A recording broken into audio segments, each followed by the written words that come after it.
croisa son propre père devant la porte d'une maison de retraite. Sans dire au revoir, il démarra la voiture et partit. Le vieil homme resta là, une petite valise à la main. Un employé s'approcha doucement de lui pour le réconforter et lui montra une chambre individuelle.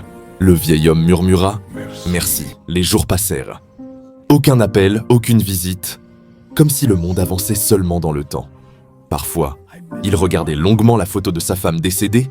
Parfois, il s'asseyait près de la fenêtre, observant la route prise par son fils.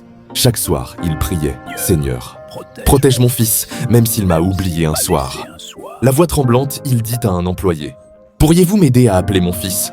Je ne veux pas le déranger. Je veux juste entendre sa voix. » Peu après, une voiture de luxe s'arrêta devant la maison de retraite. Le fils entra précipitamment, visiblement agacé. « Papa, je suis très occupé. Ne m'appelle pas si ce n'est pas important. » Le père le regarda. Ses mains tremblaient, mais sa voix restait calme. « Mon fils, je ne t'ai pas appelé pour me plaindre. Il fait très chaud ici, et certains résidents ne le supportent pas. Pourrais-tu donner quelques ventilateurs et un peu de nourriture ? Les repas ici sont vraiment mauvais. » Le fils soupira d'un ton froid. « Papa, je paie déjà beaucoup pour que tu sois ici.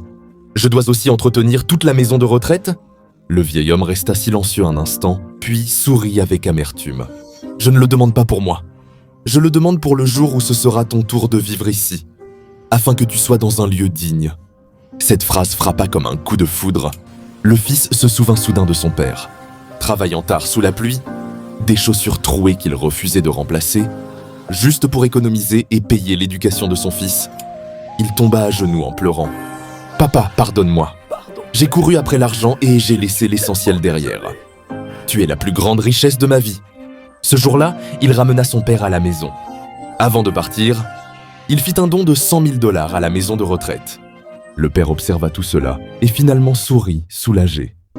Depuis ce jour, peu importe à quel point il est occupé, le fils a toujours pris du temps pour son père. Y compris cela.